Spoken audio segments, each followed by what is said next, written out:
예, 출애굽기 27장 1절에서 8절입니다. 같이 합독하시겠습니다. 시작.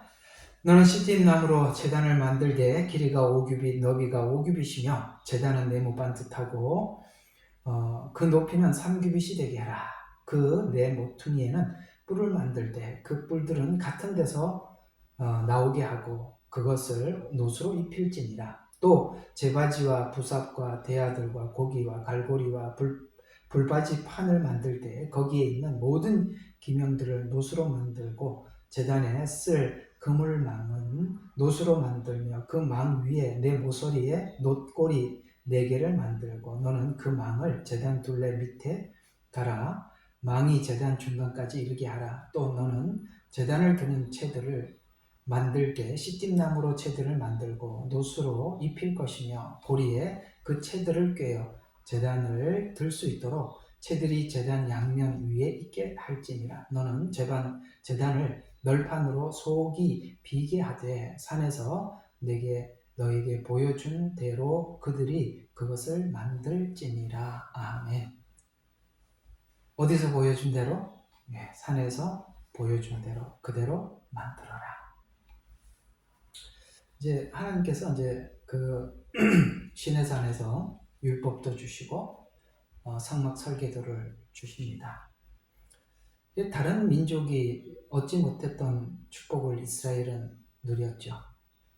하나님께서 이 성막이 성전이 되고 나중에 천년 왕국이 하나의 같은 의미로 쭉 연결이 되겠습니다. 또 남들이 얻지 못한 축복을 받은 것 두 번째는 뭘까요? 바로 하나님께서는 율법을 주셨다는 것입니다. 가나안 땅의 법은 너무나도 지저분하죠. 여러분 아시다시피 소돔과 고모라 멸망을 보면 롯은 그래도 아브라함을 따라다니면서 하나님 존재에 대해서 알고 있습니다. 그러나 이 소돔과 고모라 성에 있는 사람들은 그야말로 그 문화 자체가 아주 문란하기 짝이 없고 어디 짐승과 같은 인생을 살고 있지 않습니까? 동성애가 웬일입니까? 이 동성애가 요즘 나오는 줄 알았더니 그때도 있었다는 게 참 우리에게 충격적이지 않습니까? 근데 지금 동성애는 뻔히 알면서 하는 거고 그때는 아직 법이 없어서 그건 조금 지금하고는 좀 차원은 좀 다른 거는 있습니다만 하나님께서 만약에 율법을 주셔서 우리에게 선과 악의 기준을 우리가 선악과를 먹어버렸잖아요. 그러니까 선과 악을 우리가 정하게 됐잖아요. 그러니까 선과 악을 우리가 정하게 되자 창세기 11장까지 오더라는 거예요. 그 얘기가 하나님이 간섭 안 하고 그대로 두니까 인간 세계가 그렇게 망가지더라. 이걸 설명하는 게 1장부터 11장입니다. 그 안에 무슨 일이 있었어요? 노아 홍수가 있었죠. 그 다음에 라멕이라는 어떤 정치 지도자, 어떤 힘 있는 권력자가 나타나서 뭘 합니까? 자기 죄에 대해서 누구도 시비 걸지 말라 이렇게 이야기하지 않습니까? 강인을 위해서 7배라면 나는 70배다 이렇게 보복을 선언하고 힘의 논리로 정치를 하고 사람들을 이렇게 사로잡아서 이끌어가죠. 11장까지는 이제 가장 절망적 그리고 노홍수를 겪은 인간은 인간의 힘으로 하나님의 심판을 막자 이렇게 해서 바벨탑을 쌓죠. 더 이상 이제 갈 수가 없죠. 그래서 하나님이 간섭하기 시작하는 사건이 언어를 혼잡게 하는 사건입니다. 근데 인간이 협력을 했을 때, 온 인류가 하나가 되어서 협력을 했을 때 하나님을 어떻게 대적하나 이게 바벨탑 사건이고 마지막 종말에는 이것이 이제 전자 시스템에 의해서 사람들을 완전히 통제하고 하나님의 백성들을 핍박하고 그래서 이제 그때 있었던 바벨탑이 이제는 그때도 이제 모든 사람들이 함께 모여서 하듯이 이제는 지구촌에 많은 사람들이 흩어져서 살고 있지만 이제 전자 시스템이라는 방식을 통해서 하나의 체제를 완성할 겁니다. 이게 적그리스도 체제죠. 똑같습니다. 그때 이제 하나님께서 작은 것 하나 간섭하죠. 창세기 보면 언어를 혼잡게 하는 것입니다. 그랬더니 사람이 아무것도 하지 못해요. 이제 마지막 때는 언어도 이제 통일해서 번역기도 나오고, 요즘 보니까 아주 번역기도 잘 나와서 누가 전화 통화를 하니까 바로 번역을 해주더구만요. 여러분들 이제 해외여행 어느 나라 가도 괜찮게 생겼어요.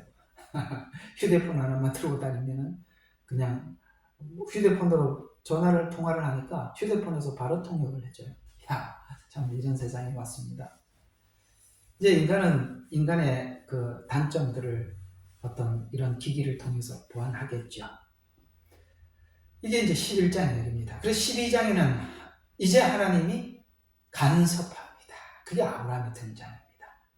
이 아브라함의 등장은 완전히 희망이 없는 인류 속에 하나님께서 간섭하셔서, 아브라함은 특별한, 그 중에도 그래도 괜찮은 한 사람을 선택한 것이 아니라 똑같은 사람을 하나님께서 선택하셔서 결국 이런 완전히 어두운 곳에서 믿음의 사람을 하나님이 만들어내시죠. 하나님이 만들어내시죠. 이게 중요합니다. 아브라함은 자기가 믿음을 가졌기 때문에 하나님께서 축복하시는 게 아니라 하나님이 아브라함을 만드셨다. 이걸 놓쳐버리면 우리는 우리 믿음을 하나님 앞에 만들어 가려고 하는 것입니다. 이 아브라함에 대한 이해가 부족한 사람들은 행위 구원으로 넘어가게 됩니다.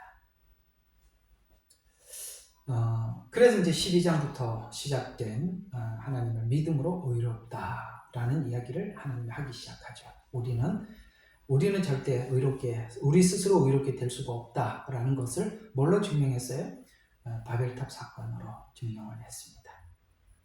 그리고 하나님께서 하나님의 의를 제시한 사건, 그것이 바로 이제 아브라함의 이야기로부터 성경은 시작이 되는 것입니다.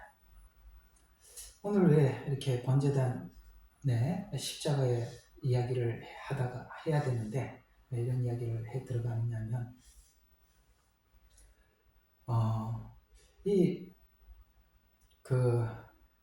우리가 뭔가에 쫓기면 안 돼요. 예를 들어서 휴거에 쫓긴다던가 구원에 쫓긴다던가, 여기 이제 쫓기기 시작하면 우리는 분명히 100% 장담할 수 있는 것은 거기에 쫓기면 두려움이 생깁니다. 두려움이 생기면 이 두려움을 가지고, 그리스도인들이 가지고 있는 두려움이 뭔 줄 알고 아주 이단들은 정확하게 연구를 해서 어떻게 그 두려움을 낚아채서 자기 배를 불리는지 너무나도 잘 알고 있습니다. 100% 어디 가서도 반드시 걸리게 되어 있습니다. 반드시. 그러니까 복음에 대해서 문외하면 언젠가는 큰 낭패를 당합니다. 그게 오게 돼 있어요. 모르면 괜찮아요. 세상 사람들은 구원이 뭔지도 몰라서 두려움 자체가 없어요. 그렇죠? 우리 그리스도인들은 이 복음에 대한 것을 알고 하나님께서 영원히 준비한 지옥도 알고 천국도 알고 있습니다. 이게 이제 하나님 사랑 안에서 자유를 이해를 못하면 두려움이 완전히 엄습하다. 그러면 이제 7년 환란 동안 먹고 살 거, 쌀 갖다 놔야지, 이것부터 이제 다 두려움 때문에 그러는 거예요. 그러면 이제 그 두려움이 이렇게 엄습해 오면 그 두려움을 딱 미끼로 그 영혼들을 사냥하기 위해서 아주 갖은 방법을, 아주 야비한 방법을 다 동원해서 어느 쪽에 가서 잡혀도, 누구인데 잡혀가도 잡혀가게 돼 있습니다. 100% 잡혀갑니다. 그건 시간 문제일 뿐이죠. 그건 언젠가는 잡혀가게 되어 있습니다. 그러니까 이런 두려움들이 성경 해석에 오류를 낳게 되고, 이 복음 자체가 엉망진창을 만드는 것입니다. 저는 이제 여러분들 좀 답답할 수 있어요. 어떻게 보면 이렇게 설교 자체가 감동을 주는 것 이런 것보다는 그런 것도 없는 것 같아 보이고, 맨날 무슨 학적인 것 같고, 그죠? 신학교 입학해서 무슨 학교 다니는 것 같아. 매일 여러분 학교 다니는 것 같지 않으세요? 그러니까 이게 얼마나 중요한지 아셔야 돼요. 우리 영적인 설교는 그것이 한순간 우리의 신앙적 도전은 될 수는 있어도, 도전은 됩니다. 이 영적 설교들이. 그래서 도전은 되는데, 그림 전체를 완벽하게 그려서, 믿음이라는 그림을 완전하게 그려서 이거예요 하고 보여줄 수는 없어요.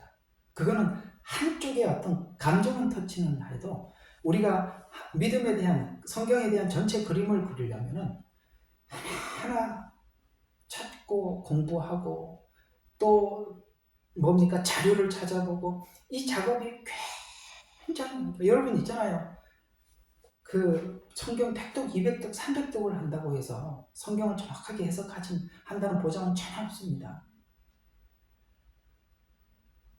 이런 뭐 원어의 뭐 그다음에 뭐 문화적인 배경이니 뭐 이런 이야기들이 이게 굉장히 중요한데, 그건 우리가 기도해서, 여러분 기도해서 이스라엘 문화를 어떻게 알 거예요?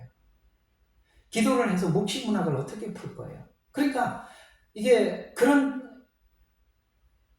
이스라엘과 하나님과의 대화 속에서 우리가 제3자가 이 말을 듣고 있는 거 아니에요? 그죠? 당사자가 아니니까. 그러면 그 두 사람의 대화법을 우리가 빨리 알아야죠. 그러려면 우리는 무진장 공부를 해야 돼요. 아셨어요? 정말 많이 공부를 해야 돼요. 그러니까 공부를 해야 되니까 뭐 주일 낮예배 설교 하나를 가지고는 어림도 없습니다. 진짜 경상도 말로 택도 없습니다. 네. 어림도 없어요. 그거 가지고 할 수 있을 것 같았으면, 네. 어림도 없습니다. 제가 해보니까 어림도 없어요. 그래서 뭐 월요일 하루만 쉬고 막 출제사자 가자는 거예요. 그죠? 할 게 너무 많으니까. 이렇게 해도 언제, 이렇게 해도 누군가가 하나 이 가짜가 딱 나타나도 분별을 못해요. 이렇게 공부를 해도. 내가 가만히 두고 봤어요. 알아차리나 하고. 여러분 알아차리면 멀었습니다. 어디가 빵꾸가 났는지, 어디가 허점인지, 뭘 어떻게 잘못 설명하고 있는지 캐치를 못 하잖아요. 그렇잖아요. 되게 힘들어요. 이게 그만큼 어려운 거예요. 그렇게 예수님을 그러니까 사단은 예수님도 시험을 한다는 걸 아셔야 됩니다. 그렇죠? 근데 우리가 예수님을 시험했던 그 내용들을 쭉 보면은 이게 특별히 시험이 될까? 이게 그렇게 문제가 되는, 사단이 한 말이 크게 문제가 되는 말인가? 라는 생각이 들게 돼요. 왜냐하면 말씀을 인용하거든요. 그죠? 여러분 말씀을 인용하면 다 오케이입니까? 말씀을 어떻게 이용하느냐가 다르잖아요. 이단도 다 성경책 들고 하죠. 말씀을 들고 해요. 그 말씀을 들으면 다 옳은 겁니까? 말씀을 잘못 쓰고 잘못 적용하고 말씀을 얼마든지 자기 목적으로 쓸 수 있습니다. 민주주의도 성경에서 나왔어요. 공산주의도 성경에서 나왔고요. 사회주의도 성경에서 나왔어요. 이상하죠? 한 개만 나와야 되는데 세 개 다 나와. 어떻게 보느냐예요. 어떻게 보느냐. 우리는 공부를 이번에 참 제대로 한번 한 겁니다. 네, 이거 제가 그냥 가르쳐서 되는 게 아니라 한 번은 제대로 한번 공부를 해야 되겠다 하고 그냥 좀 공부를 한 건데, 다음번에는 누가 오면 여러분들이 좀 글을 써서 엉터리가 딱 나타나면 여러분들이 글을 써서 한번 반박 좀 해보면 나도 좀 읽어보게, 얼마나 배웠는지 좀 보고 알고 싶습니다. 아무도 말 못하잖아요. 아이고 뭐 목사님이 처리하겠지. 나는 여러분들이 뭔 이야기를 하는 거 좀 보고 싶었다고요. 그래서 사실 어제 이렇게 가만히 누워서 자려고 그러는데 하나님께서 급히 나가서 이제 좀 글을 쓰라 그래가지고 어젯밤에 막 이렇게 글을 써서 올린 건데 이게 참 중요한 이야기거든요. 제가 갈라디아서 전체를 요약한 글입니다. 달달 외우다시피 하십시오. 굉장히 중요한 이야기니까 우리가 최소한 이런 것만 알아도 금방 알아차릴 텐데 그걸 응용을 못하잖아. 알면 뭐예요? 응용을 못하는데. 차가 있으면 뭐예요? 운전을 못하는데. 아셨어요? 이제 운전도 할 수 있어야 돼요. 이걸 응용할 수 있어야 돼요. 왜냐하면 이제는 교회를 무너뜨리기도 하지만 사단은 이제는 개개인을 공격하기 때문에 우리 스스로가 그 방어 능력이 있어야 되는 거예요. 지금 시대는 그렇습니다. 아시겠어요? 영혼 사냥이 이제 개별적으로 일어나고 있다는 걸 아셔야 합니다. 왜냐하면은 옛날에는 이런 인터넷이나 이런 그 SNS가 없었기 때문에 그냥 교회 안에서 이렇게 보호해 주면 됐어요. 맞죠? 다른 사람과 이렇게 만날 기회가 없다 이 말이에요. 근데 지금은 여러분들이 이 SNS로 누구나 다 만날 수 있습니다. 아닌 것도 얼마든지 들을 수 있습니다. 이제는 교회가 보호할 수 있는 능력은 이제 밖으로 나가버린 거예요. 성도들이 자기 마음대로 선택할 수 있으니까. 그러니까 우리 신앙을 우리가 직접 지켜야 되는 시대에 와 있어요. 그걸 성경을 지식으로 알고 있는 것으로 끝날 게 아니라 그 지식이 분별을 할 수 있어야 되는 거예요. 누군가가 잘못된 이야기를 반박할 수 있는 정확한 성경 지식을 가지고 있어야 하는 게 지금 여러분이 살아가고 있는 현 시대라는 것에 대해서 여러분들 좀 기억하시고 공부를 이렇게 번제단이니 뭐네 이런 거 해가지고 하는데 오늘 이런 성경 공부를 하는데 감동만 받지 말고 아시겠어요? 좀 쌓으라고 이렇게 체계적으로 좀 쌓으셔야 맨날 그러니까 감정 이렇게 하지 말고 지식은 그거하고 또 달라요. 자, 오늘은 또 그런 차원에서 열심히 한번 달려가 보도록 합시다.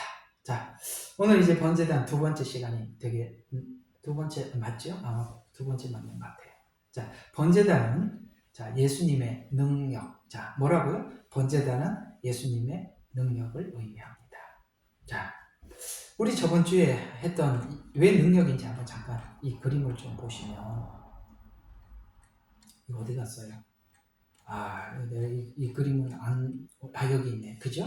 이게 능력이래요. 이제 뭐냐면은 여기 지금 그 하나님께 드릴 고기를 올려놨어요. 그죠? 그 다음에 이 밑에서 불을 지퍼요. 그러면 여러분 이게 석쇠라 그러나요? 고기 굽는 석쇠처럼 이게 이제 여러분 이 안에는 조각목이 있고 겉에는 이렇게 노수로 감싸 있어요. 그렇죠? 그러면 여기 성막에 있는 기구 중에 불을 직접 불과 직접 관련이 있는 기구는 이 번제단이에요. 그러니까 이 번제단은 끊임없이 여기다가 고기를 올려놓고 계속 불을 지펴서 태웁니다. 그러려면 이 번제단에 이것이 잘 견뎌주지 않으면 그렇죠? 견뎌주지 않으면 아무것도 할 수 없어요. 근데 여기 불이 타지만 타지 않은 그러니까 불이 타고 있지만은 타지 않아야 여기에 이 기능을 계속할 수가 있다는 거죠. 그런 의미에서 이 안에 조각목은 끊임없이 불길에 시달려야만 했고 그렇죠? 끊임없이 불길에 시달려야만 했고 그 고통을 쭉 견뎌내야만 하는 것입니다. 그런 차원에서 우리가 이 번제단을 이해해보면 이 번제단은 분명히 뭐죠? 그 불같은 그것을 견뎌야 하는 능력이다. 자, 그래서 오늘 이 번제단에 있는 이 재료가 오늘은 예수님이라는 입장에서 왜 이게 능력인지 한번 보도록 하겠습니다. 자, 마가복음 8장 31절에 이렇게 성경은 말씀하고 있습니다. 인자가 많은 고난을 받고 장로들과 대제사장들과 서기관들에게 버림받아 죽임을 당하고 3일 만에 살아나야 할 것을 비로소 저희에게 가르치시되 이렇게 말씀하셨어요. 비로소 가르치시되. 그러니까 예수님이 오신 목적이 뭐라고 그랬습니까? 고난을 받고 버림받고 죽임을 당하고 부활을 하시고 이것이 이제 예수님께서 오셔서 해야 될 일이다라고 제자들에게 말씀을 하고 있듯이 여기 보면은 하나도 보세요. 고난, 버림, 죽임 이게 이제 예수님의 일생이라는 거예요. 그러니까 이제 우리가 이런 말씀이 있잖아요. 너희가 나를 따라오려거든 자기를 부인하고 자기 십자가를 지고 나를 따르라 라는 말씀이 있어요. 그렇죠? 예수님은 사실 자기를 부인했기 때문에 십자가를 질 수 있었어요. 근데 이게 예수님이 간 길이고 우리 보고 이렇게 해서 따라오라는 거예요. 이렇게 해서 따라오라는 거예요. 그러니까 우리가 처음에 이 말씀을 들었을 때 이 말이 우리에게 참, 야, 이거는 내가 수용을 해야 되는 말이지만 참 쉽지 않다. 이런 생각이 들었죠. 그렇죠? 근데 우리가 이게 이제 이게 이렇게 해야 주님을 따라갈 수 있구나라고 알아지는 것이 신앙이 깊어지는 거거든요. 어때요? 그리고 우리가 쭉 지금까지 살아와 보니까 편안해서 신앙을 잘 지켰어요? 아니면 고난스러워서 신앙을 지켜갔어요? 분명히 여러분들 두 번째 이야기를 하게 될 겁니다. 그죠? 우리는 처음에 편안하면 신앙생활이 잘 될 줄 알고 내가 필요한 걸 하나님 앞에 구하며 하나님께서 이것만 해주시면 제가 열심히 잘할 수 있습니다. 라고 했는데 이것만 해주면을 해주고 난 뒤에 우리는 다 게을러졌죠. 우리는 다 넘어졌어요. 그런데 도리어 우리가 우리 생애 속에 고난이 계속 찾아옴으로 인해서 하나님을 구하게 되고 하나님께 나갈 수 있었다는 것을 알게 되죠. 그렇구나. 이게 주님을 따라가려면 자기를 부인하고 자기 십자가를 지고 따라가는 것이 훨씬 더 주님을 따라가기가 쉽구나, 수월하구나. 이걸 우리가 배우게 되었다는 것이죠. 그렇죠? 내가 지금 기억은 잘 안 납니다만 그 옛날에 무슨 기독교 예화에 이런 이야기를 어디서 내가 쓴 걸 봤는지 누가 말한 걸 들었는지 기억은 잘 안 나는데 아주 이렇게 눈 덮인 산을 넘어야만이 자기가 원하는 그 마을까지 갈 수 있었어요. 눈이 아주 덮인 산을. 근데 분명히 이렇게 아무리 옷을 감싸고 이렇게 준비를 하고 떠나도 이 산을 넘어서 다음 자기가 목적한 마을까지 도착하기 전에 얼어 죽을 확률이 높아. 그래서 지혜로운 사람은 이 산을 넘기 위해서 정말 힘들게 뭔가 하나 끙끙 아주 무거운 걸 메고, 이해가 가요? 막 그냥 힘을 쓰고 이렇게 넘을 수 있는 준비를 해서 그 사람은 넘어갔어요. 실제 이제 넘어갔어요. 그러나 이게 빨리 가볍게 가자 이러던 사람들은 얼어 죽었다. 하여튼 제가 어디서 읽었는지 들었는지 그건 잘 모르겠습니다. 하여튼 이렇게 어렴풋이 기억이 그렇게 들은 것 같아요. 여러분 단촐하게 출발한 사람이 왜 죽었을까요? 자기 스스로 뭔가 이렇게 힘을 쓰고 에너지를 발산하고, 그죠? 그렇게 하는 것 때문에 자기가 어떻게 합니까? 몸에 열을 이렇게 만들어내고 그 산을 넘을 수가 있었던 것처럼 오늘 우리 주님이 이 땅에 오시기 전까지 하나님께서 우리를 편안한 가운데 내버려 둔다면 과연 주님이 오실 때까지 내가 믿음을 지켜나갈 수 있을까? 라는 질문 앞에서는 우리도 아직 모두 다 캐션, 저부터도 캐션이고 여러분들도 캐션이죠. 우리 전도서에 보면 하나님께서 어떤 날들을 다 병행을 하시죠. 고난의 날도 주시고 때로는 하나님께서 우리를 위로하시고 그걸 병행하시는데 언제 고난을 줄지 언제 위로를 줄지 우리는 알 수 없죠. 그걸 하나님 감춰놨다는 거예요. 그러니까 이게 언제까지라고 하나님이 딱 정해놨으면 그때까지만 우리가 뭘 하려고 그럴 텐데, 그죠? 우리는 얼마나 야가 빠졌는지 아주 못됐어요. 그죠? 언제까지 그런다면 그때까지만 그냥 견디는 척하고 그다음부터 또 그렇죠. 그럴 텐데 하나님은 그걸 딱 감춰서 언제까지 고난이 갈지 언제 다시 하나님이 해결해 주실지 요걸 감춰놔서 그냥 우리는 계속 그냥 그런갑다 하고 그냥 갈 수밖에 없게 이렇게 만들으셨다. 그건 하나님이 하실 일들이죠. 그러나 우리가 분명히 하나님을 믿는 것은 지금 내게 주신 형편은 내가 하나님을 구하고 찾는데 가장 적합한 형편을 주셨다 라고 믿고 가는 것이죠. 그래, 이 고난 감사하지.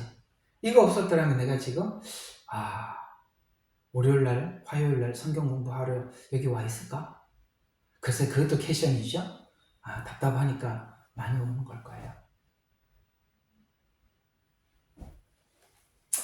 자, 그래서 이 예수님께서도 이렇게 살아서 하나님 앞에 이게 인생을 살았듯이 예수님이 받은 고난은 번제단과 같은 고난이에요. 번제단은 조각목으로 노수로 싸서 만들었어요. 그 번제단은 쉬지 않고 재물을 태워서 용광로처럼 뜨거웠지만 조각목이 타거나 녹지 않았다. 그게 조각목은 인성이라고 말씀을 드렸습니다. 노수는 신성이라고 말씀을 드렸죠. 그렇죠? 그 불같은 고난을 당하면서도 그 안에 있는 인성, 우리 육체의 연약함으로 고난 때문에 하나님께서 하시고자 하는 일을 예수님이 타협하거나 거부하지 않았다는 거예요. 이게 능력이라는 거예요. 우리가 살아보니까 십자가 은혜를 받고 난 이후에 우리가 과연 내가 이 고난을 넘어갈 수 있을까? 라는 것들을 우리가 나도 모르게 넘어가는 걸 보고 놀라지 않습니까? 내가 이걸 어떻게 넘어갈 수 있었지? 내가 이걸 어떻게 넘어가지? 나 원래 그런 사람 아닌데. 근데 이상하게 신앙 안에서 도전이 올 때, 신앙 안에서 도전해 올 때 어디서 생긴 용기인지. 용기 있게 나는 신앙인으로서 하나님 앞에 일은 할 수 없습니다. 우리 라영자매 어머니처럼 나는 이 일을 할 수 없습니다. 이 거부를 옛날에는 어림도 없다. 내가 할 수 있는 사람이 아니라고 생각을 했는데 되더라는 거예요. 나도 처음에 예수를 믿으니까 그냥 집에 온 식구들이 막 난리가 났어요. 그냥 하루는 아주 심각하게 아버님이 부르더니 둘 중에 하나를 선택해라. 그랬더니 뭐냐고 이렇게 들어봤더니 족보를 파가지고 나갈래? 아니면 예수를 믿을래? 그래서 그냥 예수 믿는다고 그랬죠. 저는 예수 믿는다고 말하고 있는데 난 뒤에 족보도 안 파고 그 집 아들로 그대로 잘 살고 있습니다. 속지 마세요. 그 다 순간 지나가는 거야. 장난이야. 그게 하나님이 한번 달아보시는. 근데 그거 한번 해야 돼요. 안전하게 예수 믿자. 여러분 믿으면 안전합니다. 신앙은 때로는 섬겨야 하지만 때로는 전투적이어야 해요. 맞죠? 신앙은 전투적이어야 해요. 이스라엘 백성들이 성막을 메고 하나님께서 불기둥과 구름기둥이 움직일 때 이게 나팔을 불면 전부 다 이 레위 족속들이 자기가 고핫 자손, 그 다음에 게르손 자손, 그 다음에 고핫 게르손, 무라리 자손, 이렇게 자손들이 자기가 맡은 영역에서 그걸 이제 메고 출발을 합니다. 그런데 다시 구름기둥과 불기둥이 멈추면 또 그 자리에 또 멈춰서 텐트를 치고 성막을 딱 준비하면은 또 그 이스라엘 백성들이 세 지파 이래가지고 동서남북으로 이 성막을 중심으로 진을 쳐요. 근데 다시 딱 움직이면 전부 다 그 성막을 쌀 뿐만 아니라 다른 지파들도 자기가 가정에 다 있을 거 아니에요. 그죠? 텐트를 이렇게 또 쭉 출발합니다. 그 다음에 이제 쭉 가요. 그러니까 여러분 이게 있어요. 우리 그리스도인들의 생활은 교회를 중심으로 항상 모여서 예배하고 그 불기둥과 구름기둥이 멈췄을 때 모여서 예배하고 하나님 말씀 듣고 에너지를 하나님 앞에 신앙적 에너지를 받습니다. 그리고 불기둥과 구름기둥이 쫙 출발을 하면 어떻게 됩니까? 다시 전투 대열이에요. 그게 전투 대열이거든요. 전투 대열로 쫙 서서 한 일로 나가는 겁니다. 그래서 우리가 그리스도인들이 신앙생활하는 이 모든 신앙생활의 과정 속에는 때로는 뭐가 있어요? 우리가 모여서 하나님 말씀을 듣고 기도하고 그런 시간도 있어야 돼요. 그러나 그게 끝나면 여러분의 삶의 현장 속에서 그 신앙을 따라 살아가야 하는 것입니다. 거기에는 우리가 타협할 수 없는 도전이 다가오게 되기도 하고 그렇습니다. 그때 우리는 하나님을 선택할 것인가 아니면 내가 타협하고 말 것인가 라는 이 결정 앞에 우리는 계속 미뤄서 살 수는 없어요. 거기에 언젠가 우리가 분명한 도전을 해야 하고 전투를 치러야 한다는 사실을 기억하시기를 바랍니다. 아시겠어요? 해야 돼요. 언제까지? 숨어서 신앙생활 하실 거예요. 숨어서 신앙생활하면 신앙생활하고 있는 가족들이 아유 교회 다니지 마, 예수 믿지 마 이렇게 했는데 제가 비겁하구나 이렇게 생각합니다. 옛날에 한번 이게 간증이니까 저희 너무 심할 때 누군들 이렇게 마음에 갈등이 한 번쯤은 안 생기겠어요. 근데 너무 심하게 그렇게 하니까 한 번은 그런 생각이 듭니다. 야, 그냥 한 번쯤은 그냥 좀 타협을 할까? 라는 생각이 싹 지나가는데 근데 어떤 생각이 딱 드냐면은 아니야. 하나님께서 분명히 우리 부모님 다 예수 믿게 하실 거야. 그래서 내가 막 진짜 교회 갔다 와서 두들겨 맞는 한이 있더라도 내가 예수 믿는 사람은 이렇게 사는 겁니다라고 내가 한번 보여줘야 되겠다. 그래가지고 그냥 타협하지 않고 했습니다.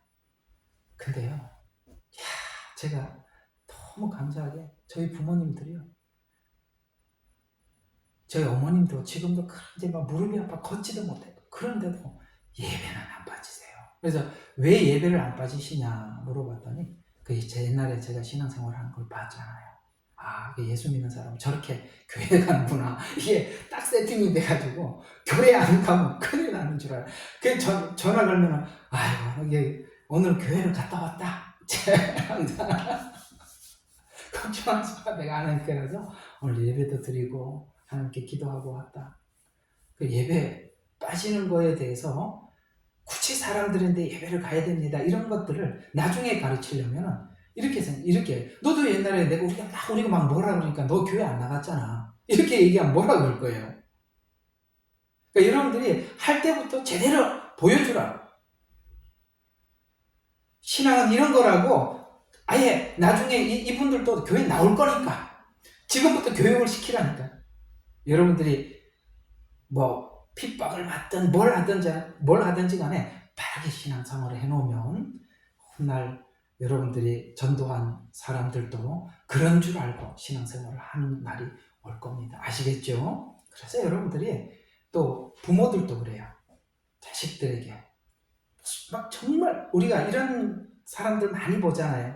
어머니가 아버지가 그렇게 신앙생활 잘하는데 자식들은 망나니에요. 정말 개망나니에요. 그렇죠?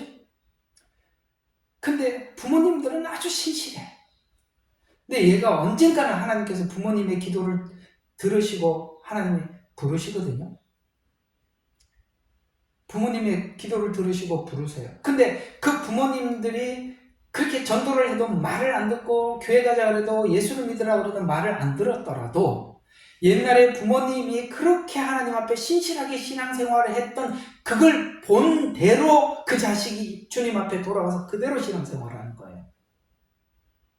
그러니까 지금 안 한다고 지금 없다고 여러분들이 타협해버리면 그 다음도 기약할 수도 없고 희망이 없어요.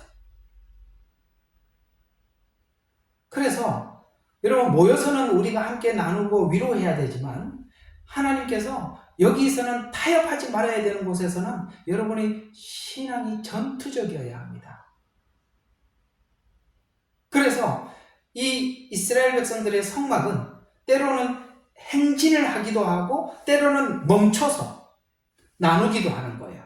그래서 행진을 할 때는 이 나팔이 은나팔이에요. 은나팔은 여러분 은나팔은 전쟁터에서 막 부르는 나팔이에요. 양각 나팔은 모이라고 부르는 거예요. 뿌 하고 이렇게 양각 나팔을 부르면 사람들이 모여들고 전쟁을 할 때는 은나팔을 불러서 막 그 템포가 빠른 거예요. 아시겠죠? 그래서 우리는 신앙생활은 두 가지. 교회에서 모여서 하나님 앞에 예배하고 위로하고 나가서는 뭡니까? 그 말씀대로 타협하지 않고 살아가는 것입니다. 이 두 가지가 필요한 것입니다. 그래서 이 번제단은 쉬지 않고 재물을 태워서 용광로처럼 뜨거웠어요. 참 어려웠어요. 그러나 우리는 우리 조각목, 우리가 연약한 육체를 가지고 있지만은 타협하지 않아. 이것이 바로 십자가의 능력인 것입니다. 용광로처럼 뜨거웠던 예수님의 생애는, 자, 예수님은 여러 가지로 용광로처럼, 오늘 여기 번제단처럼 여러 가지로 어려움을 당하셨죠. 첫 번째, 마귀에게 당한 시험입니다. 자, 여러분, 마귀에게 당했던 시험은 어떤 시험일까요? 바로 자기 자신을 다스려야 했던 시험입니다. 아시겠어요? 자기가 자기 자신을 다스려야 했던 시험이었다고요. 여러분, 주님은 메시아로 이 땅에 오셨어요. 그러면 지금 유대 땅에는 사람들이 너무너무 생활이 어려워. 그 많은 사람들이 설교를 들으러 와도 어린아이가 가지고 온 오병이요. 그죠? 보리떡 5개하고 물고기 2마리밖에 없을 만큼 가난했어요. 그러면 그들에게 돌덩이를 떡덩이로 만들어서 나누어 주면 예수님 따라올까요? 안 따라올까요? 예를 들어서 교회를 세웠어요. 사람들한테 여기 오면 돈도 줍니다. 쌀도 줍니다. 필요한 거 다 해줍니다. 그러면 교회 오겠어요? 안 오겠어요? 오지요. 그럼 그 사람들이 앞으로 계속 그렇게 하다가 예수님 믿어야 됩니다. 예수님 고난을 주십니다. 그러면 교회 남아있겠어요? 안 남아있겠어요? 돌 던지고 가겠죠. 예수님은 그런 메시아가 아닌데 사회를 회복시키고 사회를 뭡니까? 사회 모든 배고픈 사람들을 먹여 살리고 구제하고, 여러분 교회의 역할은 그게 목적이 아니지 않습니까? 그렇게 메시아가 되라는 거예요. 예수님은 돌덩이 떡덩이로 만들 수 있어요. 그러나 전혀 하지 않았습니다. 왜요? 예수님은 그런 메시아로 오신 게 아니거든요. 사단은 타협하라 그래요. 사람들이 원하는 걸 해줘라. 그러면 네가 메시아로 사람들이 믿고 따라올 것이 아니냐. 근데 예수님은 거부했습니다. 그건 바로 자기가 자기 자신에 대해서 극복하는 것입니다. 여러분, 우리가 우리 자신에 대해서 극복하고 넘어가야 될 부분들이 있어요. 예수님은 거기에 타협하지 않았어요. 그 다음에 뭐라고 해야 합니까? 성전 꼭대기에 천하만국을 보여줬어요. 여러분, 안 보여주면 괜찮은데, 여러분, 우리가 부를 맛보고, 그죠?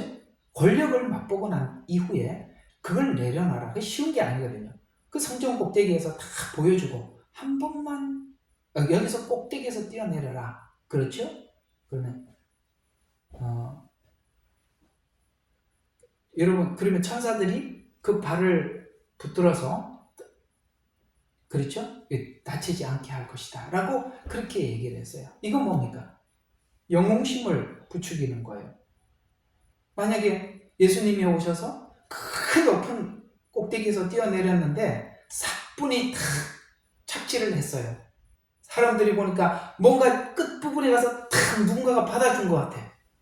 야, 그러면은, 우리가 기다렸던 메시아 엄청난 능력. 이제 로마 기다려라. 너 다 죽었어. 이렇게 할 거 아닙니까? 그죠?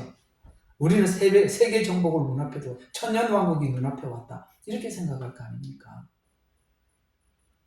또 하나 뭐죠? 한 번만 잘해라. 천하만국을 다 주겠다. 이런 메시아. 우리가 지금 복음이 잘못 전해지게 되면 이런 복음을 전하는 거예요. 기독교가 세상을 변화시켜야 하고, 기독교가 가서, 아시겠습니까? 구제하고, 이렇게 해서 기독교가, 여러분, 이게 다 자유주의 신학에서 나온, 지금 현재 좌파 성향을 가지고 있는 교회들이 이런 형태로 교회를 이해를 하고 있는 것입니다. 그건 예수님이 다 아니라고 물리쳤던 시험이었는데, 그걸 지금 하고 있다는 것입니다. 이건 다 뭐냐면 자기 자신을 다스려야만 한 시험이었어요. 두 번째, 어떤 시험이 따라왔나요? 따르던 백성들과 제자들의 배반입니다. 따르던 백성들, 그 다음에 정말 믿고 따르던 백성, 그 다음에 그 많은 백성들이 따랐는데 배반했어요. 자, 앞에는 자기가 자기 자신에 대한 시험이라면 두 번째 시험은 어떤 거죠? 타인이 나에게 가져오는 시험이에요. 항상 걸림돌이 뭡니까? 내가 나한테 걸림돌이 되거나 타인들이 나에게 걸림돌이 되게 만들기도 하죠.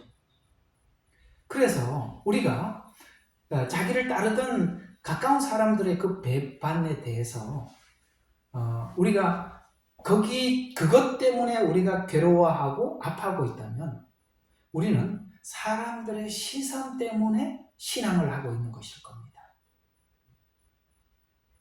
사람 때문에 괴로워하고 있다면 여러분과 저도 사람 때문에 우리가 신앙생활을 하고 사람 때문에 뭘 할 것입니다. 공감하시죠? 저도 여러분들 때문에 설교를 해서는 안 되는 거고요. 예, 사람에 대한 시험이 꼭 있습니다. 그러면 하나님만 바라보는 사람들은 가까운 사람들이 배반을 하든 안 하든 여전히 하나님 앞에 자기 신앙을 유지하고 지켜나가겠죠?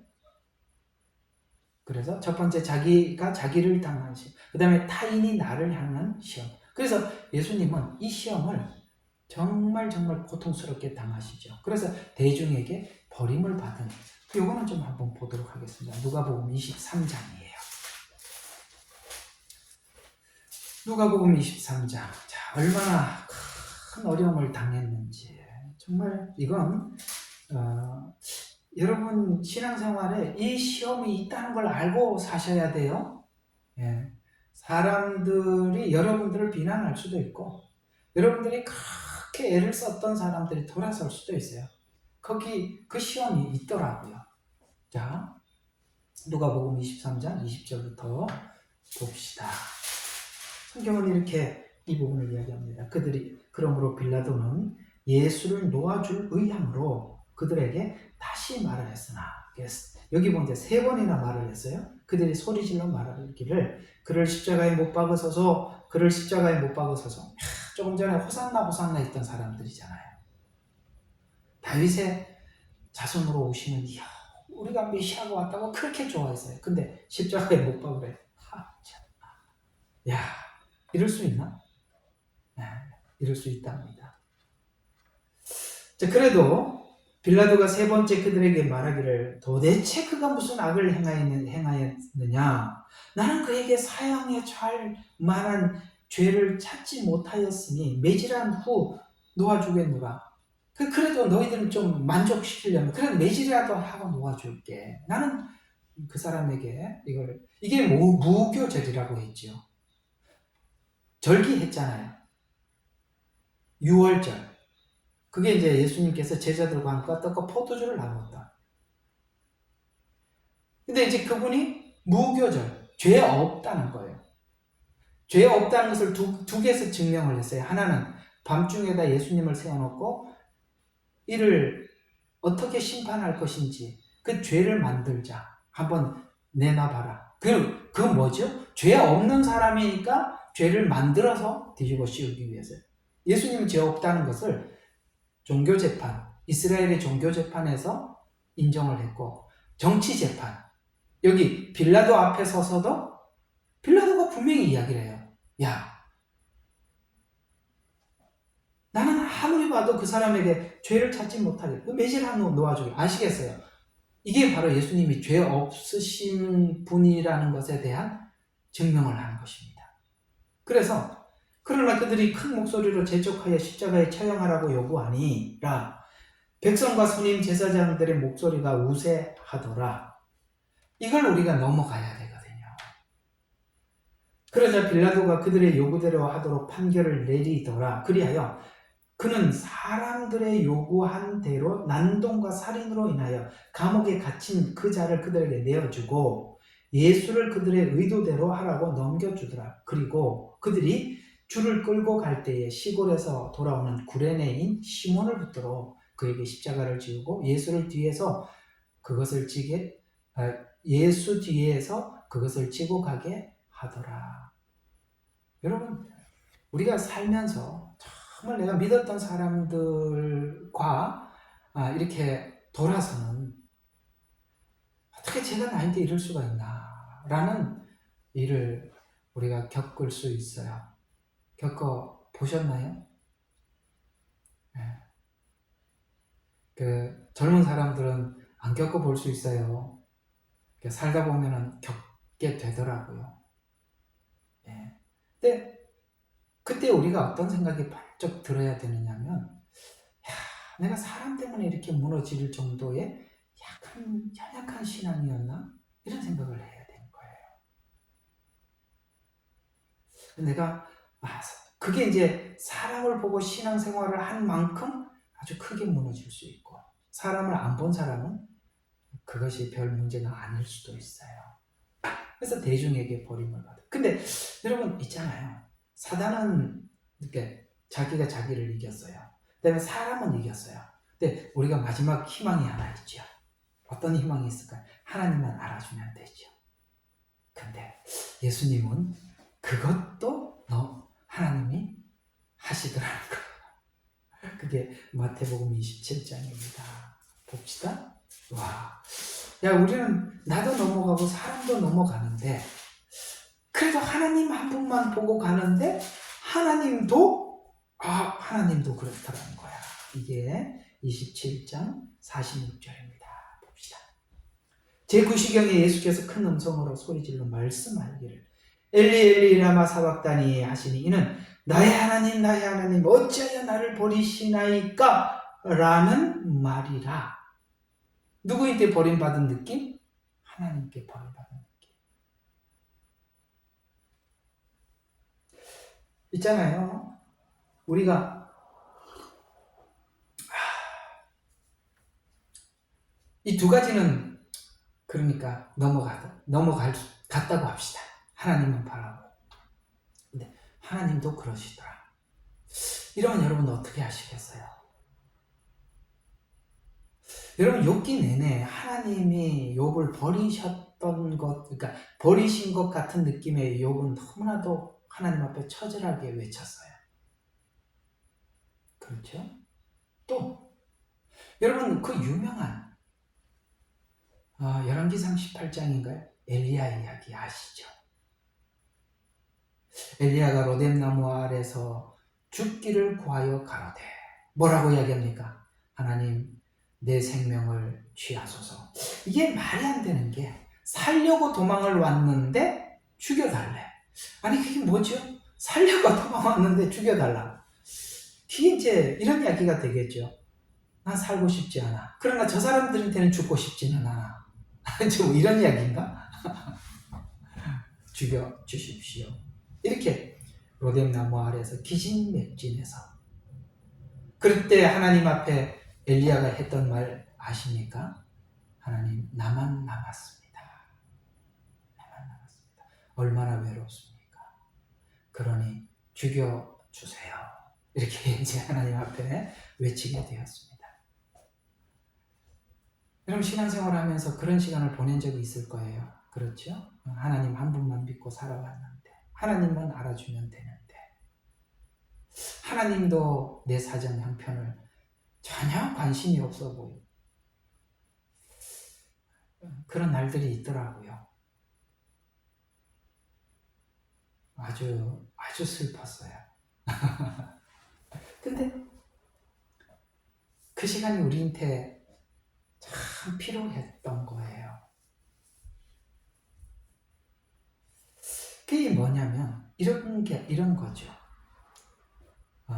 내가 내 자신을 위해서 신앙생활을 하는 것을 극복한 것은 마귀에게 시험을 받은 것으로 넘어갑니다. 십자가를 자발적으로 지신 것도 어떻게 합니까? 타인, 사람에 관한 이 문제도 넘어갑니다. 근데 예수님이 다 넘어와서 겟세마네 동산에서 하나님께 기도하죠. 하나님, 이 잔을 옮겨주십시오. 나는 그걸 원합니다. 그러나 내 뜻대로, 내 지금 기도하는 대로 하지 마시고 아버지 뜻대로 하세요. 라고 하나님께 결정을 맡겼어요. 그죠? 이게 하나님께 결정을 맡긴 기도 아닙니까? 그랬더니 하나님이 뭐라고 결정을 내리셨죠? 십자가 지는 것으로 결정을 내리셨어요. 그래서 십자가를 집니다. 그때 예수님이 어떻게 합니까? 십자가에서 나의 하나님 어찌하여 나를 버리십니까? 까지 갔어요. 자, 그러면 오늘 머리 아프게 생겼는데 한번 물어봐야 되겠어요. 그러면 한번 물어봅시다. 하나님 여러분을 버리셨어요. 그럴 일은 없지요. 그러나 그런 느낌을 강하게 받았어요. 자, 그럼 이제 질문을 합니다. 하나님이 여러분을 버리면 여러분도 하나님을 버릴 건가요? 이게 이제 성경이 묻는 이야기입니다. 하나님이 우리를 버린 것 같은데 우리도 하나님을 버리시겠습니까? 믿음을 포기하시겠습니까? 여기까지 하나님이 몰고 가시더라는 거예요. 거기서 그래도 하나님이 나를 포기해도 하나님 버릴 수 없어요. 이게 최고예요. 당신은 나를 버려도 나는 당신 버릴 수 없어. 여러분 이 얘기 들으면 이혼하겠어요? 대답 좀 해봐요. 당신이 나를 버려도 나는 당신을 못 버려. 그러면 상대방이 이혼하겠어요? 왜 우리는 하나님을 버리지 못하죠? 봤잖아요, 십자가에서. 부인할 수 없는 사건을 가지고 있잖아요. 우리가 살다 보면 하나님이 나를 버린 것 같은 느낌을 받을 때가 있어요. 그러나 우리는 주님을 버릴 수 없어요. 왜? 사실을 봤잖아요. 됐죠? 그런 느끼는 것 같은 시간이 올 수는 있어요. 그러나 로마서 8장에서 뭐라 그랬습니까? 우리를 사랑하시는 사랑에서 끊을 수 없느니라. 이게 믿음이 사랑을 붙들고 가는 거예요. 사랑이 믿음을 붙들고 믿음이 사랑을 붙드는 거예요. 그건 둘이 떨어질 수가 없죠. 믿음과 사랑이라는 것이 특이한 특징을 가지고 있어요. 상대가 있다는 거예요. 대상이 있다는 거예요. 여러분, 대상이 없는데 무슨 믿음을 가지겠어요? 대상이 없는데 무슨 사랑을 고백하겠어요? 대상이 없는데. 그래서 신앙은 관계라는 거예요. 아시겠어요? 천국 가기 위해서 육신을 쳐서 천국 가는 것은 하나님 앞에 사기 쇼를 하는 거예요. 그건 하나님과 인격이 빠졌잖아요. 관계가 없는 거잖아요. 천국 가기 위해서 자기를 쳐서 복종하면 천국 갑니까? 천국 가면 하나님 배반하겠네요? 천국 오려고 자기를 쳤는데. 여러분 뉴스 이렇게 저처럼 보는지는 잘 모르겠습니다만 요즘 그 민주당에서 하고 있는 제가 우리 뉴스를 제 버전으로 이야기를 해볼게요. 요번에 이제 국회의장을 추미애를 이제 이재명이가 딱 추천을 했어요. 근데 반란표가 나타나서 누구지? 이 사람 국회의장 된 사람 내가 이름 황인가 박인가 잘 모르겠네. 하여튼 있어요. 4선 의원인가 5선 의원인가 그 사람이 됐어요. 아무도 몰랐어요. 반란표가 나올 줄. 그전에는 뭘 하자 그래도 다 따라했어요. 다 들어줬어요. 지금은 왜 반란표가 나옵니까? 국회의원 될 때까지만. 이제 됐잖아요. 여러분 그렇게 천국 가면 천국은 개판입니다.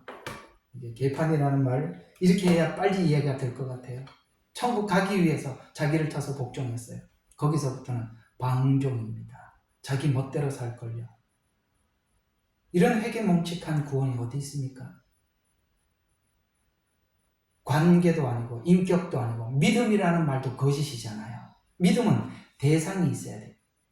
대상의 사랑을 확인해야 믿음이 가는 거예요. 그런 거는 없잖아요. 이 말 이해가 가세요? 하나님은 그걸 묻는 거예요. 하나님께서는 그걸 우리에게 질문하시는 거예요. 야, 내가 너를 버린 것 같은 느낌이 들 때 그래도 너 날 사랑하니? 라고 묻는 거예요. 근데 우리는 하나님이 나를 버린 것 같은 느낌은 받을 수는 있어요. 그러나 우리는 이미 2000년 전에 하나님이 우리에게 한 일을 알고 있어요. 만약에 하나님이 우리를 버린 것 같은데 우리가 하나님을 버린다면 2000년 전 그 십자가 때문에 믿는 게 아니에요. 그 십자가 은혜와 사랑 때문에 믿는 게 아니라 이 말이에요. 우리는 하나님이 우리에게 어떻게 뭘 요구하든지 간에 하나님 앞에 사랑과 믿음을 고백할 수밖에 없는 이유가 우리가 사실로 본 하나님의 사랑을 내가 피부로 보았고 눈으로 들었고 아시겠습니까? 예, 도마처럼 이렇게 손을 넣어서 만져봤단 말이에요. 근데 어떻게 아니 나는 믿을 수 없어요. 나는 사랑할 수 없어요. 라는 말을 결코 할 수 없는 거예요. 예수님은 바로 그런 이 과정도 있음을 알리기 위해서 십자가에서 나의 하나님 어찌하여 나를 버리십니까? 라는 고백을 남기고 가시면서 얘들아 마치 나를 따라오는 우리들에게 이런 느낌을 우리가 받더라도 하나님께서 우리를 향한 그 마음은 변치 않아요. 우리가 애들을 데리고 다니다 보면 이제 옛날에 그런 장난을 한 번씩 치잖아요. 애들 이제 조금 이제 지 혼자 뭐 이렇게 할 줄 알 때 이제 애들이 이제 뭐 시장 가서 살짝 뭐든 이제 숨어봐. 시장 가서 숨으면 잊어버릴 수 있으니까 안전한 데서 부모님들이 숨으면 애들이 이제 막 자기가 놀다가 안 보여. 그러면 야 우리 애들 이제 우리 성진이하고 혜민이 옛날에 막 그냥 막 달려요. 상관없어. 막 달려. 야 그런 거 보면 야 우리도 저렇게만 예수 믿으면 진짠데 이런 생각이 들더라고요. 얼마나 믿는지. 막 차려 막 엉엉 울면서 막 뛰어. 뭐 어디 상관없어. 막 뛰면 찾나? 그래도 무조건 뛰어. 예. 하나님 가끔씩 그렇게 안 보이면 숨으신대요. 그래서 어떻게 하나 하고 보신대 멀찌감치. 없는 게 아니에요. 계셔요. 안 보는 게 아니에요. 보고 있어요. 그러면서 우리가 어떻게 반응하나 보고 계시는 거예요. 이 예화가 여러분들에게 큰 도움이 되셨으면 좋겠어요.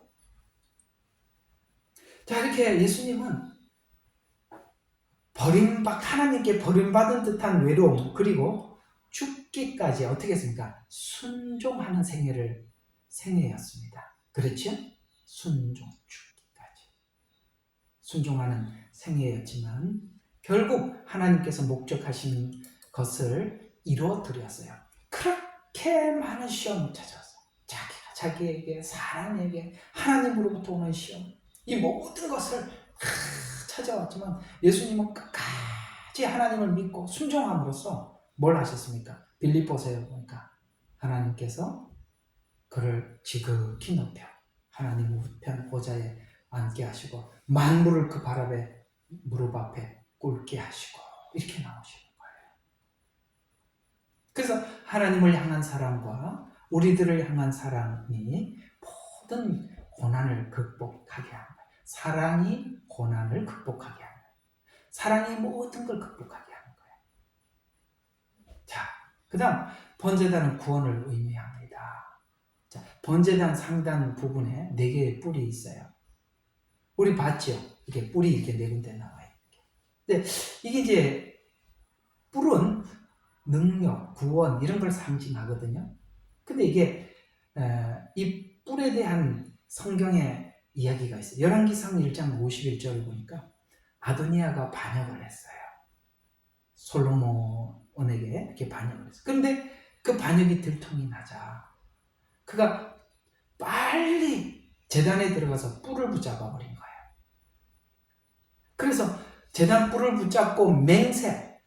왜냐하면은 그 뿔을 잡은 사람은 하나님 그 심판을 할 수 없어요. 생명을 거둘 수가 없어요. 그래서 제단을 뿔을 붙잡고 약속해달라는 거예요. 살려준다고. 그래갖고 살아났어요. 그건 뭘 의미하느냐? 바로 아도니아가 제단 뿔을 붙잡고 맹세하여 살았다는 얘기입니다. 이런 것처럼 복음은 뭐죠? 모든 사람들을 구원케 하시는 하나님의 능력이 됩니다.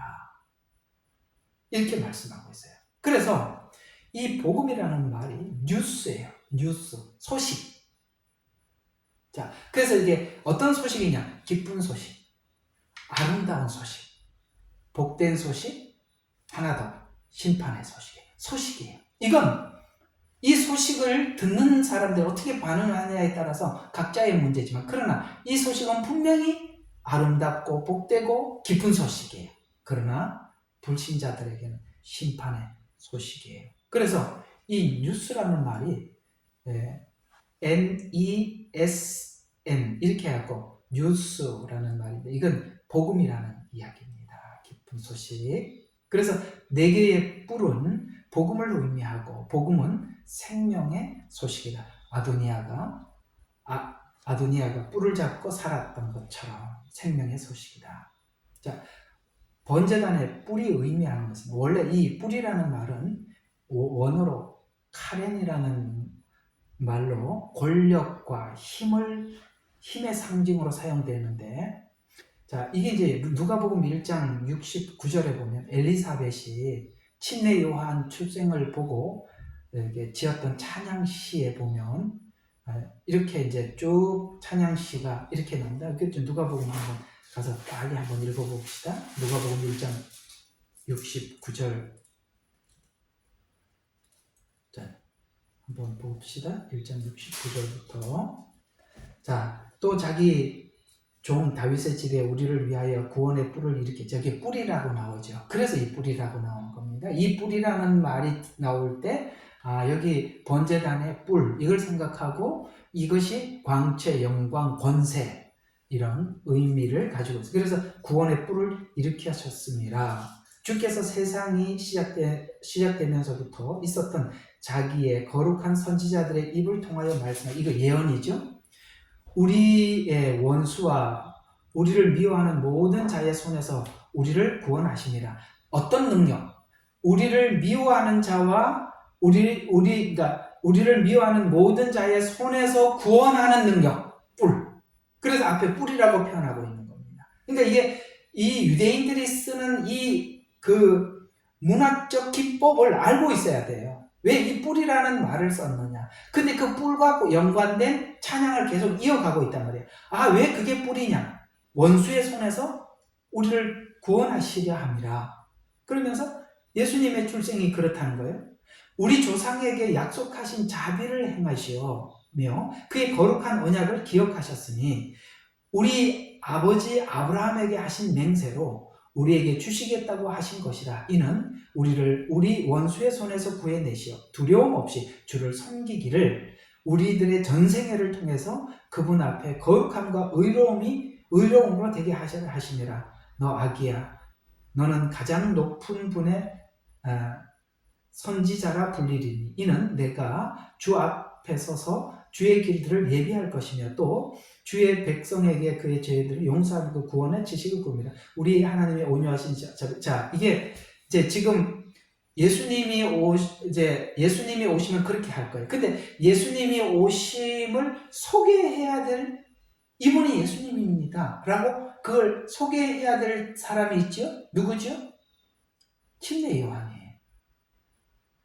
그래서 너 아기야, 너는 가장 높으신 분의 선지자라 불리리니 이는 내가 주 앞에 서서 주의 길들을 예비할 것이며 또 주의 백성에게 그들의 죄들을 용서함으로 구원의 지식을 줄 것임이라. 우리 하나님의 온유하신 자비로 말미암은 것이니 그 자비로 인해 높은 데로부터 여명이 우리에게 임하여 흑암에 있는 자들과 죽음의 그늘에 앉아있는 자들에게 비추고 우리의 발걸음을 화평의 길로 인도하라. 이거 이사야에서 예언한 내용들이죠.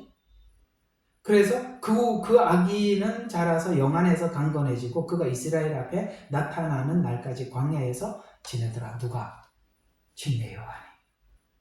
네. 그래서 요한은 오실 예수님을 소개하고 그 오신 예수님을 사람들에게 알려주고, 그래서 이 뿔에 대한 찬양을 엘리사벳이 침례 요한의 출생을 보면서 찬양한 시인데, 그래서 선지자의 입을 통해서 말씀하신 것까지 원수로부터 구원하랴. 그래서 이 권세를 본 사람들은 오늘 이 엘리사벳이 하나님께 찬양한 것처럼 이렇게 찬양할 수밖에 없다는 거예요. 예수님의 십자가의 권세가, 예수님께서 우리 각자에게 준 권세가, 여러분 뭐라고 생각하십니까? 우리 각자에게 준 권세가, 내가 죄와 사망의 권세에서 복음이 나를 건져냈고, 또 여러분이 전하는 이 복음을 통해서 그들을 죄와 사망에서 건져내는 이 권세가 복음 안에 있다는 거예요. 그래서 복음이 얼마나 귀한지 몰라요.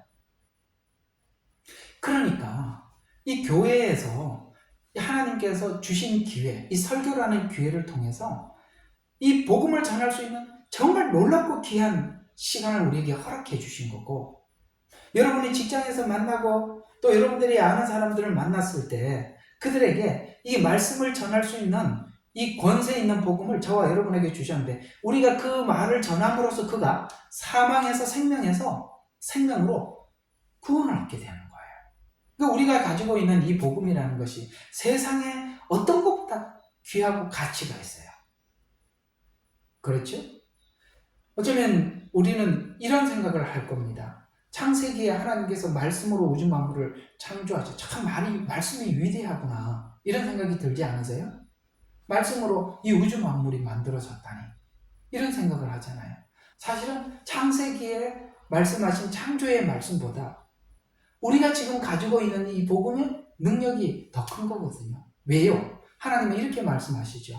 하나님께서 한 영혼보다 천지가 없어지는 것보다 한 영혼이 더 귀하다 그랬어요. 그러면 한 영혼은 뭘로? 창세기의 말씀으로 구원하는 게 아니라 우리가 가지고 있는 이 복음, 뉴스, 이 소식을 전함으로 그가 생명을 얻게 되는 거잖아요. 그리고 저와 여러분이 가지고 있는 이 복음이 얼마나 값어치 있어요. 이 귀한 복음을 많은 사람들에게 전달할 수 있는 공간을 하나님께서 설교라는 목회자들을 세웠다면, 이 시간에 어떻게 하든지 더더욱 이 복음을 나누고 이걸 해야 되는데, 이걸 지금 다른 데 쓴다는 거는 너무나도 좀 아니지 않습니까? 그래서 우리가 이 설교를 한 편을 하든지 누구에게 무슨 말 어떻게 하든지 상대방에게 내가 이 복음을 하나를 더 전달할 수 있을까? 하다 못해서 여러분들이 정말 누구보다 도덕적으로 착하게 살아서 나중에 아이고 우리 참 그래, 아이고 누구보다 좀 특별하시네요, 좀 잘하시네요, 아주 좀 다르신 것 같아요. 저 예수 믿어서 그렇습니다. 이렇게 해도 전도가 되지 않겠어요? 그죠? 아이고 여러분 이렇게 딱 보면은 누가 보고 나 참 뭔가 다른 사람들보다 좀 선하게 생기셨습니다. 저 하나님의 아들이라서 그렇습니다. 이렇게 말이라도 할 수 있도록 좀 살아야지. 알고 난 뒤에 벌쩍 뛰면 어떡하겠습니까? 사는 것도 전도예요. 그리고 예수님이 이 권세를 우리에게 주시기 위해서 무엇을 했다고 생각하십니까? 오늘 이 번제단에서 고통을 당하듯이 아까 사단에게 시험을 당하고 사람으로부터 시험을 당하고 하나님이 버린 것 같은 그런 과정을 넘어서서 저와 여러분에게 생명을 주셨답니다. 아이고 여기까지는 좀 해야 되는데, 자 그러면 예수님께서 우리에게 주신 권세는 디모데전서 6장 15, 16절입니다. 아이고 오늘 딴소리하다 시간이 많이 가버렸네. 자 디모데전서 6장 15절에서 16절 보겠습니다. 때가 되면 자기 때가 되면 주께서 나타나시리니 그분은 복되시고 유일하신 통치자시요 만왕의 왕이시며 만주의 주시라. 오직 그분만이 불멸이시고 어떤 사람도 접근할 수 없는 빛 가운데 거하시며 어떤 사람도 보지 못하였고 또 볼 수 없는 분이시니 그분께 영광과 존귀와 능력이 있기를 원하노라. 아멘. 여러분, 예수님께서 그 일을 행하시고 난 이후에 예수님께서 가지고 있는 권세, 또 이 권세는 우리에게도 주신 권세예요. 우리 옛날에 이 복음성가 부르신 적이 예수님 권세, 예수님 권세, 예수님 권세, 그 다음에 내 권세. 야, 이거 알면은 옛날 사람이에요, 그죠? 이걸 알면 옛날 사람이에요. 예수님의 권세가 우리의 권세가 되셨답니다. 그래서 우리가 가지고 있는 이 복음은 사람을 살리는 복음이에요. 그러니까 어떤 방법으로든지 전해야 돼요. 착하게 살고, 그리고 난 뒤에 저 예수 믿습니다. 예수 믿으면 이렇습니다. 이렇게 얘기를 해줘. 그러면 사람이 예수 믿으면 이렇게 되는 거구나. 들어야죠. 듣게 해요. 뭐 어떤 방법이든 좋아. 살면서도 좋고 지나가는 사람에게 한마디 말을 해도 좋고 그냥 하면 되는 거예요. 우리가 이 권세를 사용하는 저와 여러분이 되기를 바라고요. 열왕기상 1장 51절과 53절 아까 이제 솔로몬의 보복이 두려워서 제단 뿔을 붙잡고 매달릴 때 구원을 얻었다라는 것처럼 우리는 죄로 인해서 죽을 수밖에 없었으나 구원의 뿌린 예수님을 통해서 우리가 영원한 생명을 얻을 그 같은 의미를 오늘 이 아도니아를 통해서 전달하고 있는 것입니다. 자, 로마서 6장 23절에 보니까 번제단에서 이 번제단은 십자가인데 그 죄값을 치름으로써 어떤 권세를 얻었어요? 사망의 권세를 깨고 생명을 얻었어요. 사망의 권세. 이건요, 이 방법 이외에는 해결할 수가 없는 거예요. 그러니까 예수님은 우리에게 사망의 권세를 깨고 생명을 주시기 위해서 오늘 아까 그 많은 과정들을 넘어가신 거예요. 그 여러분들이 누군가에게 전도를 하려면 예수님이 가셨던 것처럼 이 과정을 우리가 견디셔야 되는 거예요. 아무것도 안 하고 그냥 하나님 앞에 전도, 우리는 다 이렇게 이게 좀 너무 한정적으로 된 거예요. 기도하자. 기도하면 하나님께서 때가 되면 그냥 하나님 방식으로 하겠지. 그리고 사는 거는 그냥 자기 마음대로 살고. 그러니까 안 되는 거야. 기도는 많이 하는데 살지를 않아. 그래서 사람들이 어떤 생각을 했냐, 예수 믿으면 저 사람처럼 될까 봐 안 믿는 거예요. 예수 안 믿는 사람들이 예수 믿는 사람들 보고 뒤에서 뭐라 그러는지 아세요? 참 못됐고 욕심만 많대. 땅에 살면서도 하나님 앞에 복 달라 그러고 천국도 가겠대. 저렇게 살면서 그렇게 욕하고 있다고요. 기도를 하시고 사셔야지요. 자, 마지막에 히브리서 5장 9절. 히브리서 5장 9절.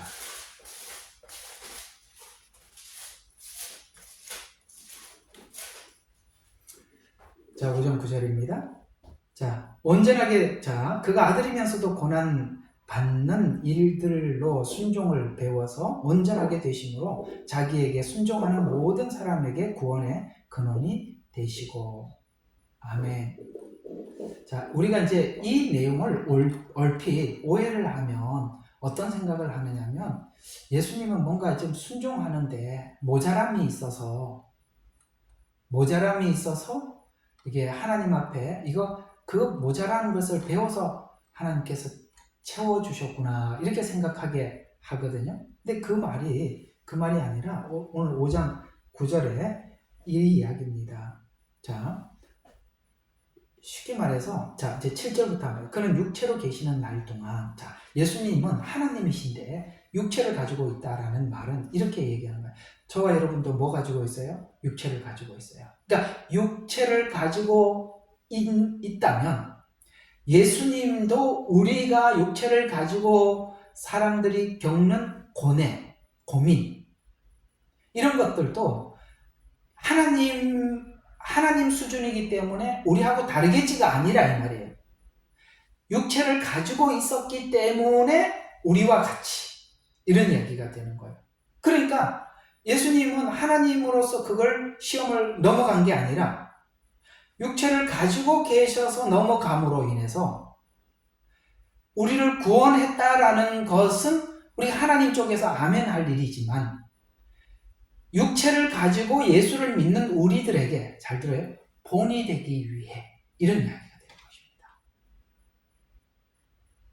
그래서 육체로 계시는 날 동안 자기를 사망에서 구원하실 수 있는 분께, 하나님께 심한 통곡과 눈물로 기도와 간구를 드렸고, 하나님께서 그를, 이게 이제 여기는 두려워라는데 원래 경외라는 말이 더 정확한 번역 같아요. 경외하심을 인하여 들으셨느니라. 그가 아들이면서도 고난받는 일들을 순종으로 배워서, 왜? 육체를 가지고 있으니까. 왜 육체를 가지고 있다는 것은 육체의 생각은 성령과 거스리고 성령의 생각은 육체와 거스리는데, 그것을 복종하려면 육체를 쳐야만이 복종이 되잖아요. 그걸 예수님이 하셨다는 거예요. 그걸 잘 보여준 게 겟세마네 기도죠. 겟세마네 기도는 육체를 가지고 있으니까 할 수 있으면 이 잔을 옮겨달라고 했던 것이고, 그건 우리도 같은 생각이죠. 그러나 어떻게 해서 그걸 이겨냈다? 하나님께 맡기고, 하나님의 결정에 맡기고, 하나님이 결정을 내린 대로 따라감으로써 어떻게 했어요? 하나님께서 예수님을 통해서 하시려고 하는 일을 완성했다. 이렇게 얘기를 하는 것입니다. 그러니까 우리 지금 여기서 하나님 우리에게 주시는 교훈이 뭐죠? 우리가 하나님의 일을 하려면 내가 원하는 것과 하나님의 원하는 것 사이에서 하나님께 기도는 하더라도 하나님 결정을 하나님께 맡겼다면 하나님께서 내가 기도한 대로가 아닌 반대의 응답을 주더라도 뭐 하라? 순종함으로. 예, 그 얘기가 되는 거죠. 그래서 그 얘기지 않습니까? 온전하게 되심으로 자기에게 순종하는 모든 사람들의 영원한 구원이 되시고, 하나님께서 멜기세덱의 계열을 따르는 대제사장으로 칭함을. 이게 이제 10절은 좀 어려운 이야기예요. 멜기세덱은 아브라함 때 등장했던 왕 이름인데 시작도 없고 족보도 없는 바로 하나님은 뭡니까? 인간이 아니기에 시작도 없고 족보도 없고, 어쨌든 이제 뭐 그런 얘기, 뭐 이걸 보고 단단한 식물이니, 그건 뭐 오늘은 아마 히브리서 앞쪽에 나오는 거에 4장쯤인가 아마 그런 나오는 건가? 어떤 나와요. 그런 이야기인데 뭐 그 얘기는 아니고 하려고 하는 건 아니고요. 여기서 뒤에 나와요. 자, 오늘 이야기를 한번 쭉 전해보겠습니다. 우리는 조각목처럼 육체를 가지고 있습니다. 그렇죠? 여기 예수님이 육체를 가지고 있는 것처럼 육체를 가지고 있어요. 근데 우리가 육체의 소욕은 성령을 거스르고, 이 둘은 반목해요. 서로가 일치점을 볼 수가 없어요. 그렇죠? 일치점을. 그러면 우리가 육체에 굴복을 하든지, 이 로마서에서 말하죠. 우리는 병기인데 하나님께 드려서 하나님의 뜻을 이룰 수도 있고, 나를 나에게 줘서, 그렇죠? 내가 나에게 복종해서 그렇게 할 수도 있고, 그게 이제 우리 자유의 의지의 선택권이죠. 근데 우리가 이제 우리가 이제 계속 하나님 안에서 살면서 하나님을 경험하고, 하나님께서 우리가 훈련을 시키는 과정 속에서 배우는 것이 뭐죠? 내가 하나님 앞에 드리는 것이 옳다. 이걸 지금 우리가 계속 배워가고 있죠. 그게 맞다. 이걸 배우고 있죠. 우리는 그걸 많이 배웠어요. 그래서 이제는 어떤 상황이 오더라도 하나님 앞에 올려드리고, 하나님께서 어떻게 하라고 결정을 내리든지 간에 뭘 하는 거예요? 받아들이는 게 믿음이라는 거예요. 내가 좋은 것과 하나님이 보실 때 좋은 건 다르니까. 하나님은 고난을 줘도 좋은 걸 주셨다라고 우리는 받아들이는 거예요. 그래서 오늘 이야기하고 싶은 결론이 뭐냐? 우리는 번제단의 조각목과 같이 육체를 가지고 있어요. 그러나 이것이 타지 않는 이유는, 그 끊임없는 불길 위에 타지 않는 이유는 노수로 감쌌기 때문에, 십자가 복음이 나를 감싸고 있기 때문입니다. 그래서 하나님께서 우리에게 주신 어떤 요구 앞에서 우리가 하나님 앞에 이제는 은혜를 받은 사람, 그러니까 율법주의가 아닌 은혜를 받은 사람이 하나님 앞에 고백하는 게, 나는 은혜를 거절할 수 없다. 그리스도 예수 안에 있으면 새로운 피조물이 됐다는 것. 사나 죽으나 주의 것이라는 것. 이게 우리 신앙이 되어서 하나님이 우리를 어디로 이끌고 가든지 아멘 하고 따라갈 때 예수님이 산 것과 같이 우리 생에도 예수님 뒤를 따라갈 수 있다. 여러분은 약한 나무에 불과하지만 그 싼 십자가는 능히 세상의 시험과 고난을 이기고도 남을 오늘 주제가 뭐라고요? 능력이다. 오늘 그 능력에 대해서 함께 나눠보았습니다. 그 십자가의 능력이 실제 여러분들의 능력이 되시기를 주 이름으로 축원합니다. 그냥 오늘 9시가 돼버렸네요. 네, 오늘은 제가 기도하고 좀 마치겠습니다.